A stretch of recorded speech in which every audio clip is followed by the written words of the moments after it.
Hello everyone, welcome to my channel. स्वागत है आप सभी का मेरे चैनल में। इस चैनल के माध्यम से मैं कुछ इंस्पायरिंग स्टोरीज एंड लर्निंग्स आपके साथ शेयर करने की कोशिश करूंगा। तो आज मैं एक जो स्टोरी लेके आया हूँ वो स्टोरी है ह्यूमन रिसाइलेंस की। ह्यूमन रिसाइलेंस यानी मानवता की कभी न हार मानने वाली जो स्पिरिट है उसकी ये कहानी है। तो चलिए मैं ले चलता हूँ आपको हिटलर के उस जालिम युग में, जब नाजी सैनिक यहूदियों यानी ज्यूस का नरसंहार कर रहे थे। कि जो भी यहूदी होता था उसे हिटलर के सैनिक या तो पकड़ लेते थे या फिर मार देते थे। तो ऐसा ही कुछ होता है स्टैनिस्लवस्की नामक जू युवक के साथ में। उसे हिटलर के सैनिक पकड़ लेते हैं और डाल देते हैं जेल में। और ये जेलिंग होती थी बहुत ही स्ट्रांग होती थी और वहाँ पे बहुत ही दयनीय स्थिति होती थी उनकी। उन्हें बहुत ही छोटे छोटे सेल्स में रखा जाता था जहाँ पर शायद सांस लेना भी बड़ा मुश्किल होता था। राइट। तो ऐसा ही कुछ टाइम गुजारता है स्टैनिस्लवस्की नामक जो युवक है वो। एक हफ्ता वहाँ गुजारने के बाद उसके मन में ये सवाल आता है कि मैं यहाँ से कैसे बाहर निकल सकता हूँ, कि how can I get out from here.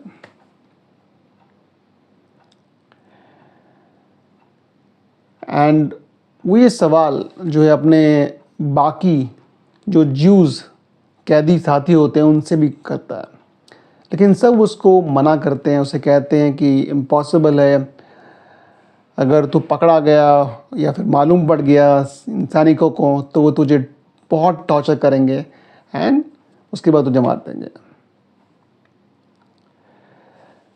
लेकिन फिर भी स्टैनिस्लवस्की के मन में ये सवाल रहता है और वो रोज़ ये सवाल पूछता है अपने आप से कि how can I get out from here.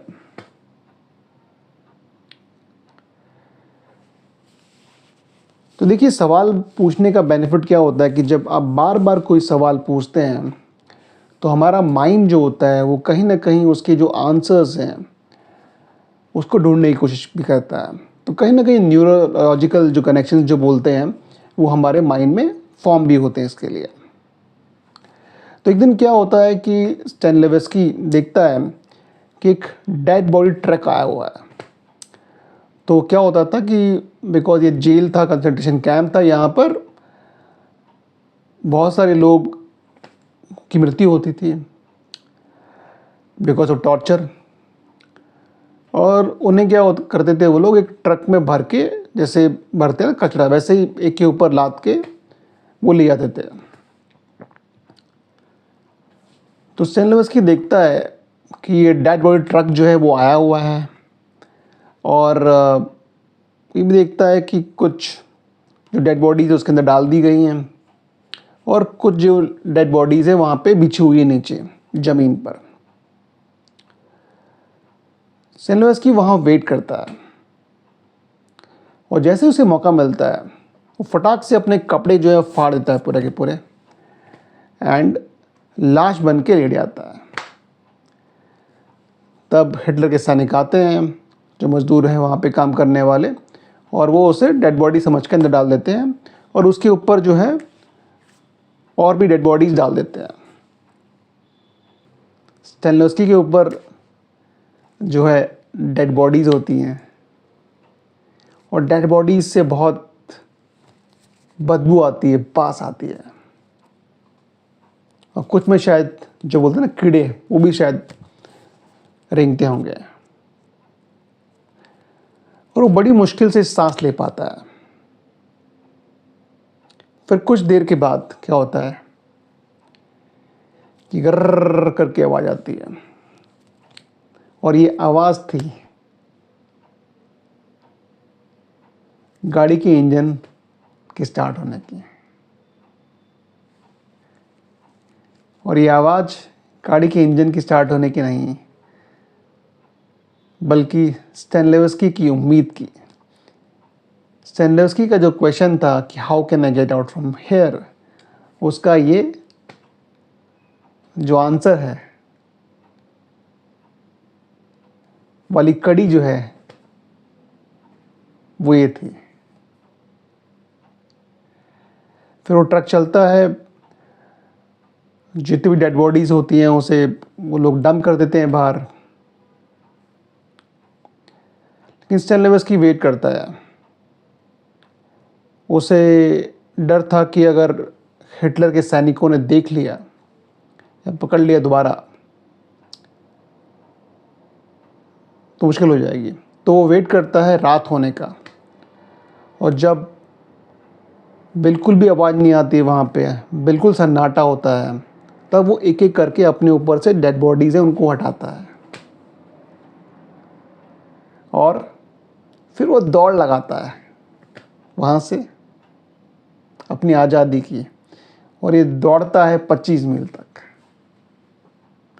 तो है ना ये स्टोरी ह्यूमन रिसाइलेंस की, मानवता की कभी न हार मानने वाले स्पिरिट की।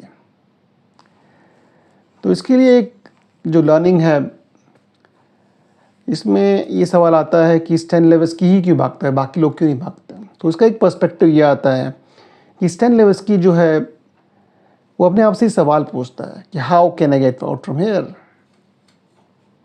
जबकि बाकी लोग जो होते हैं वो लोग एक्सेप्ट कर लेते हैं कि यही हमारी नियति है, कि यहाँ से भाग पाना बिल्कुल मुश्किल है, एंड बिकॉज ऑफ दैट वो लोग वहीं रह जाते हैं और स्टैनिस्लॉवस्की जो है वहाँ से निकल पाता है। तो कई बार हम भी जीवन में समस्याओं के अंबार में होते हैं, हमें लगता है कि बहुत प्रॉब्लम्स है लाइफ में, और होती भी हैं, राइट।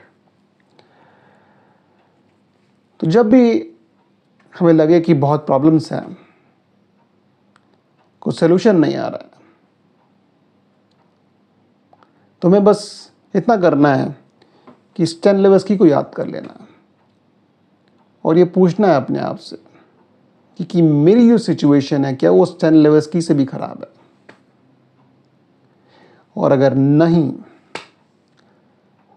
तो बस सवाल पूछना है कि how can I get out from here, कि मैं यहाँ से कैसे बाहर निकल सकता हूँ। And definitely one day, if you keep asking the question again and again, so you will definitely get the answer. So this was the story, and I hope you like the story and you will get inspired from it. Thank you for watching the video till end. Thanks a lot.